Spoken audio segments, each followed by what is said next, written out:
দেখো গত ক্লাসে ধারাবাহিকতায় আমরা এই 1 নম্বর প্রশ্নেরই আজকে আমরা গ নম্বর, দেখো নিচে সেটগুলোকে তালিকা পদ্ধতিতে প্রকাশ করো। এটা খুবই গুরুত্বপূর্ণ অংশ। সেটের অঙ্ক করতে গেলে আমাদের এই অংশটা অবশ্যই সবাই জানতে হবে। x belongs to n, n তো আমরা জানি n হলো যে কোনো স্বাভাবিক সংখ্যা, আর x 36 এর গুণনীয়ক। কার গুণনীয়ক? 36 এর গুণনীয়ক এবং 6 এর গুণিতক। এখানে আমাদের দুইটা শব্দ এসেছে, একটা হলো গুণনীয়ক এবং একটা গুণিতক। আগে এই দুইটা বিষয় সম্পর্কে আমাদের একটা ধারণা থাকতে হবে যে গুণনীয়ক এবং গুণিতক কি। তাহলে গুণনীয়ক বলতে আমরা কি বুঝতেছি? গুণনীয়ক, গুণনীয়ক।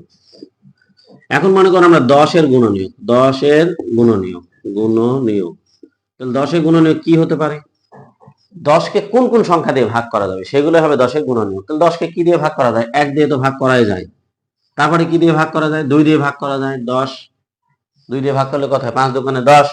3 দিয়ে তো যায় না, 3 3 কে 9, 1 অবশিষ্ট থাকছে। দশমিক বা ভগ্নাংশ কোনো সংখ্যা আমরা নেব না, এগুলা গুণনীয়ক হয় না।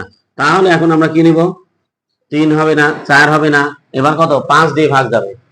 তাহলে এখানে আমরা লিখবো 5। আর কোন সংখ্যা দিয়ে ভাগ যাবে? দেখো তো, এটাকে 6 দিয়ে ভাগ যায়, 7 দিয়ে, 8 দিয়ে, 9 দিয়ে, 10 দিয়ে, হ্যাঁ 10 দিয়ে আবার যাবে। তাহলে এই যে এই সংখ্যাগুলোকে বলবো আমরা 10 এর গুণনীয়ক। কার গুণনীয়ক বলবো? 10 এর গুণনীয়ক। তাহলে এখন দেখো, যদি আমরা এখানে কত বলেছে আমাদেরকে, আমরা যদি 36 কে কয় দিয়ে ভাগ করছি? 1 দিয়ে ভাগ করলে ভাগফল কত পেয়েছি আমরা? 36 পেয়েছি।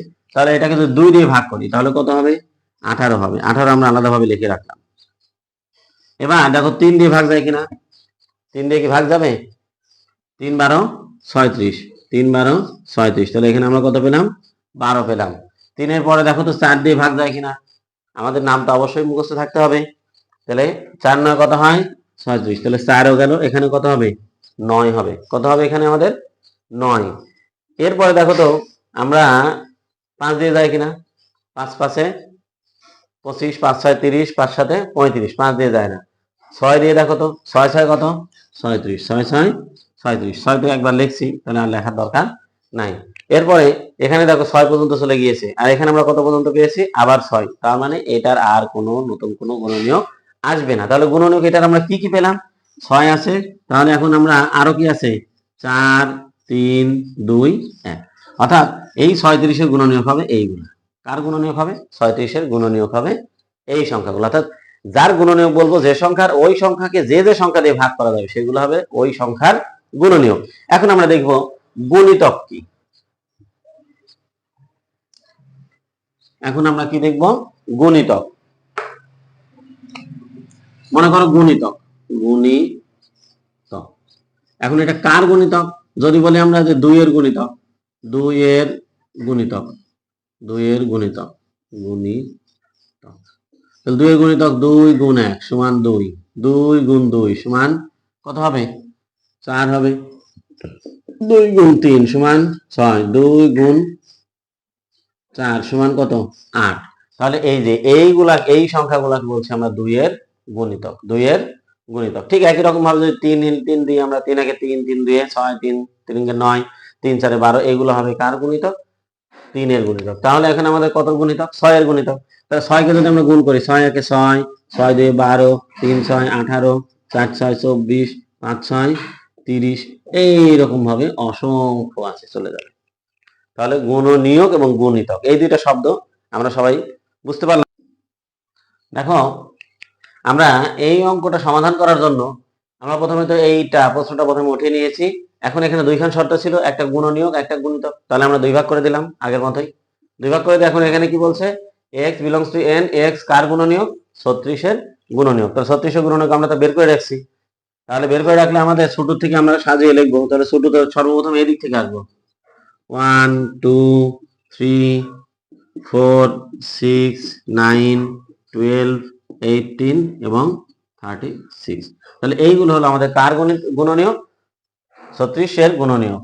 এরপরে আমরা এখানে দেখব 6 এর গুণিতক। কার গুণিতক?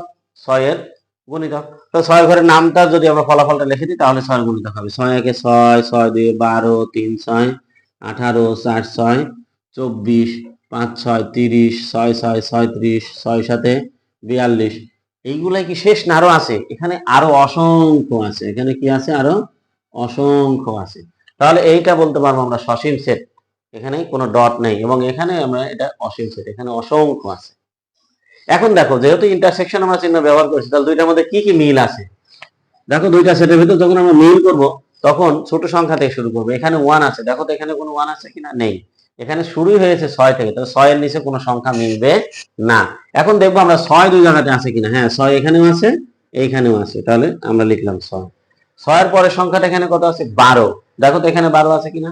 হ্যাঁ, অবশ্যই এখানে 12 আছে, তাহলে লিখবো আমরা 12। 12 পরের সংখ্যা এখানে কত আছে, 18। দেখো তো 18 আছে কিনা। হ্যাঁ, 18 আছে, তাহলে লিখবো আমরা 18। আর কোন সংখ্যা মিল আছে, দেখো তো এখানেও 36 আছে, এখানেও 36 আছে, তাহলে এইটাও লিখবো আমরা 36। তাহলে আমাদের এই গ নম্বরটা এইরকম ভাবে আমরা করতে পারি। এর পরের প্রশ্নটা আমরা দেখব। দেখো একের ঘ নম্বর প্রশ্নটা, x belongs to n, x cube is greater than কত 25 এবং x to the power 4 less than 264। তাহলে এখানে আমরা কি দেখতে পাচ্ছি যে এই n তো আমরা এখন পরিচিত হয়ে গেছে সবার, n হলো কি স্বাভাবিক সংখ্যা। তাহলে n এর ভিতর থেকে কোন কোন সংখ্যা, তাহলে n কি কি আছে, n এর ভিতরে আছে 1 2 3 4 5 6 7, এটা অসংখ্য আছে। তাহলে আমরা কয়বার গুণ করব, 3 বার গুণ করব। তাহলে এক এক যদি আমরা 3 বার গুণ করি তাহলে কত হচ্ছে, 1 কিউব সমান কত 1, 2 কিউব সমান কত 8, 3 কিউব 27, তারপরে 4 কিউব যদি দিই আমরা কত হবে 64 হবে, এরকম তো নামবে। এখন দেখো এখানে কি বলেছে, x কিউব কার থেকে বড়, 25 এর বড়। তাহলে দেখো আমরা কি দেখতে পাচ্ছি, 1 এর কিউব করলে 1 হচ্ছে, 2 এর কিউব করলে 8 হচ্ছে, এবং 3 কিউব করলে 27, আর হচ্ছে 4 এর কিউব করলে হচ্ছে 64। ঠিক এরকম ভাবে আমরা দেখতে পাচ্ছি যে এই দুইটা বাদ দিয়ে যদি এইটা আর এটা যদি বাদ দিয়ে দিই আমরা 1 এবং 2, তাহলে এইগুলার যদি আমরা কিউব করি তাহলে সবগুলোর মান আস্তে আস্তে আস্তে আস্তে 25 থেকে বড় আসবে। তাহলে আমরা এখানে কি কি লিখতে পারবো তোমরা বলতে পারবে এখন, 3 4 5 6 7, এরকম অসংখ্য হবে। এখন এখানে কি বলেছে, দ্বিতীয় অংশে আমাদের বলেছে যে 4 বার গুণ করলে কার থেকে ছোট, 264 থেকে ছোট। তাহলে 4 বার গুণ করলে কত হয় আমাদের আগে জানতে হবে। দেখো 1 এর যদি 4, 4 একবার গুণ করবে এরকম 1 2 3 4, তাহলে এটা কত হবে 1 হবে। যদি 2 টু দি পাওয়ার 4 দিই 2 2 2 2, কত হচ্ছে 2 দিয়ে 4, 4 দিয়ে 8, 8 8 দিয়ে কত 16। এইরকম ভাবে আমরা 4 বার করে গুণ করবো। তাহলে যদি আমরা 3 টু দি পাওয়ার 4 করি তাহলে কত হবে আমাদের 81 হবে। তারপরে 4 টু দি পাওয়ার 4 যদি করি আমাদের হবে 256। এরপর 5, যদি 5 টু দি পাওয়ার আমরা 4 করি তাহলে কয়টা 5 গুণ, 4টা 5 গুণ, তাহলে হবে 625। এখন দেখো আমাদের 1 এরটা 1 হয়েছে, 2টা কত হয়েছে 16, এবং 3 টু দি পাওয়ার 4 যেটা এটা 81, এবং 4 টু দি পাওয়ার 4 256। এরপরে 4 এর পরের সংখ্যা কত 5, 5 দিলে আমাদের হচ্ছে 625। তাহলে বলেছে কার থেকে ছোট, 264 থেকে ছোট। তাহলে কোনটা কোনটা আমাদের এই শর্ত ফিল আপ করলো, দেখো 1 2 3 4 পর্যন্ত, এবং 5 থেকে এগুলো সব বড় হয়ে যাচ্ছে। তাহলে আমরা এখানে কি কি লিখবো, 1 2 3 4 পর্যন্ত লিখবো। এখন আমাদের তো জানাই আছে এই দুটোর মধ্যে কোনো মিল আছে কিনা, দেখো তো তোমরা এই দুটোর মধ্যে কোনো মিল আছে। হ্যাঁ, মিল আছে, দেখো 3 এবং 4, 3 এবং 4, তাহলে 3 4। হ্যাঁ, এইটা এখানে শেষ। এখন এই অঙ্কগুলা করতে গিয়ে আমাদের তালিকা পদ্ধতি করতে গিয়ে কোনো সময় যদি দুইটা সেটের মধ্যে কোনো মিল না থাকে সেই ক্ষেত্রে আমাদের অ্যান্সারটা কি হবে, দুইটা সেটের মধ্যে যদি কোনো মিল না থাকে সেই ক্ষেত্রে কেমন হবে দেখি একবার আমরা। এটা অঙ্ক শেষ হয়ে গেছে, আমরা এখন এটা দেখছি শুধুমাত্র। মনে করো এই একটা সেট এরকম আছে 3 4, আর একটি সেট আছে এরকম 5 6। এখন দেখো দুইটা সেটের মধ্যে কি কোনো মিল আছে, দুইটা সেটের মধ্যে কোনো মিল নেই, তাহলে আমরা এটা লিখবো কি ফাঁকা সেট। কি লিখবো, এটা ফাঁকা সেট হবে। তাহলে ইন্টারসেকশন কোনো কোনো সময় ফাঁকা সেটও হতে পারে, এতে কোনো অসুবিধা নেই। তো সবাইকে ধন্যবাদ। ধারাবাহিকভাবে আমরা এর পরবর্তী অংশ নিয়ে আলোচনা করব।